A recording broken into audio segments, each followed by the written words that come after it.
अयोध्या राम मंदिर के इतिहास में 6 दिसंबर की घटना वह महत्वपूर्ण तारीख है जिसके हर घंटे पर एक फीचर फिल्म बन सकती है।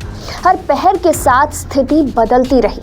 उस दिन सुबह में शांतिपूर्ण शुरू हुई कार सेवा दोपहर होते होते उग्रता धारण करने लगी। शाम तक बाबरी मस्जिद ध्वस्त हो चुका था। चारों तरफ जय श्री राम के नारे लग रहे थे। यह नारे विजय घोष की तरह अयोध्या की गलियों में गूंज रहा था। उस दिन सबसे अधिक स्थिति पत्रकारों की खराब थी। मीडिया हाउसों से लगातार पत्रकारों को फोटो वीडियो भेजने के संदेश आ रहे थे। वहीं कार सेवक ऐसा नहीं होने देना चाहते थे। उनकी मंशा थी कि जब तक कार सेवा पूरी ना हो जाए तब तक कोई भी तस्वीर या वीडियो या सूचना यहां से बाहर ना जाए। पत्रकारों को मानस भवन के पास लोहे के ग्रिल वाले एक फाटक के अंदर बंद कर दिया गया था। प्रशासन की कोशिश कार सेवकों की पहुंच से उन्हें बहुत दूर रखना था। कई फोटोग्राफर और पत्रकार लहूलुहान हो चुके थे। कई पत्रकारों के साथ अभद्र व्यवहार हुआ। घायलों को अस्पताल पहुंचाना सबसे बड़ा लक्ष्य था।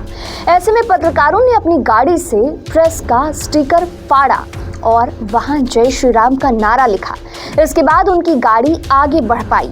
घायलों को अस्पताल पहुंचाया गया।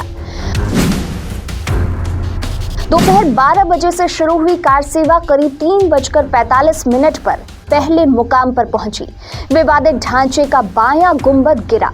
विश्व हिंदू परिषद जिस मुख्य गुंबद को रामलला का गर्भगृह कहती थी, वह बीच का गुंबद शाम 4:40 पर नीचे आया। उस समय तक तमाम सभी सीनियर नेता कार सेवा स्थल से गायब हो चुके थे। विश्व हिंदू परिषद के साधु संत विनय कटियार, उमा भारती, साध्वी ऋतंभरा और आचार्य धर्मेंद्र मंच पर मौजूद थे। तब तक एक बार फिर राम कथा कुंज के लाउडस्पीकर की लाइन बहाल कर दी गई थी। आचार्य धर्मेंद्र राम कथा कुंज के मंच से कार सेवकों से अपील कर रहे थे कि जिन्होंने प्रसाद नहीं लिया है वह प्रसाद ले लें। यहाँ प्रसाद का मतलब बाबरी मस्जिद की ईंटों से था। वहीं उमा भारती कह रही थीं, अभी काम पूरा नहीं हुआ है। जब तक काम पूरा ना हो जाए परिसर ना छोड़ें। पूरा इलाका समतल करना है। इस तमाशे में उमा भारती, साध्वी ऋतंभरा और आचार्य धर्मेंद्र की भूमिका सबसे अहम थी। उमा भारती उस दिन अलग ही मूड में थीं। सीनियर नेताओं के जाने के बाद वह भीड़ को ललकार रही थीं। उस दिन वे 2 नए नारे लेकर आईं। उन्होंने एक नारा दिया, राम नाम सत्य है, बाबरी मस्जिद ध्वस्त है। उन्होंने दूसरा नारा दिया, एक धक्का और दो, बाबरी मस्जिद तोड़ दो। ये 2 नारे बाबरी मस्जिद परिसर में उस दिन कई घंटे तक गूंजते रहे। इसी दौरान उमा भारती ने भीड़ के सामने मेरठ की शिव कुमारी को सामने लाया। उनके बारे में कहा कि वह विवादित ढांचे के गुंबद पर चढ़ने वाली पहली महिला कार सेवक हैं।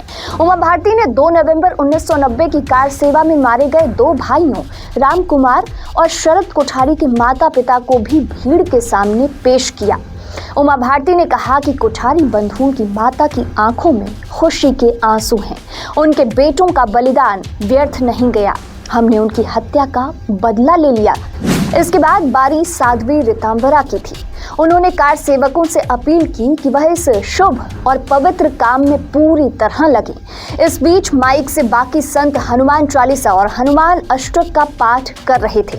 बाबरी मस्जिद का पहला गुंबद गिरते ही लाल कृष्ण आडवाणी, अशोक सिंघल, डॉक्टर मुरली मनोहर जोशी और विनय कटियार वहां से निकल गए थे। राम कथा कुंज में ही मंच के नीचे अगली रणनीति बनाने की मीटिंग हुई। इस दौरान प्रधानमंत्री का फोन कई बार विनय कटियार के पास आया। विनय कटियार लाइन पर नहीं आए। दूसरी तरफ कल्याण सिंह नाराज हो गए थे। कल्याण सिंह ने फोन पर आडवाणी से कहा कि वह इस्तीफा देने जा रहे हैं। आडवाणी ने उन्हें ऐसा नहीं करने को कहा।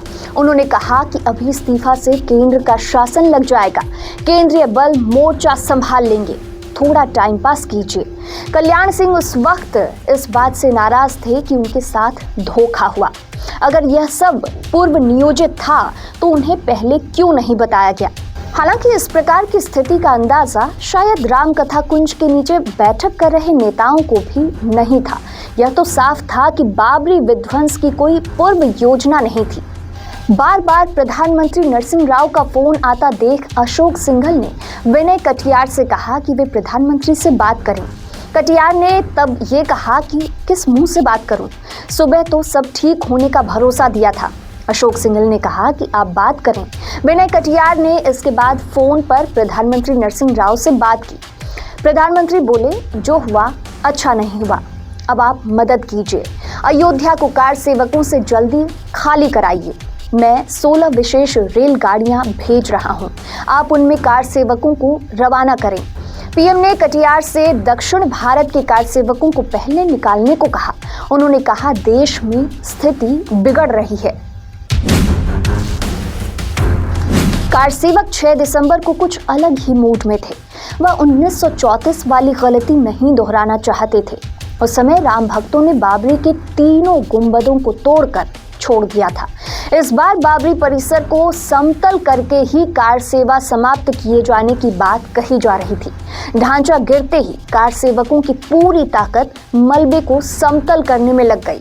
वह वहां जल्द से जल्द रामलला को दोबारा स्थापित करना चाह रहे थे। पुलिस, सुरक्षा बल, केंद्र सरकार और कल्याण सिंह सरकार तीनों इसी काम के पूरा होने का इंतजार कर रहे थे। इसके बाद ही कोई कार्रवाई होनी थी। कार सेवकों ने ढांचे का मलबा पीछे खाई में गिराया, जमीन समतल करने में लग गए। 15-15 गज के टुकड़े पर जल्दी से जल्दी 5 फीट की दीवार बनाई गई। इसके नीचे अस्थायी चबूतरे तक 18 सीढ़ियां बनी। ठीक उसी समय पता चला कि रामलला की मूर्ति गायब है।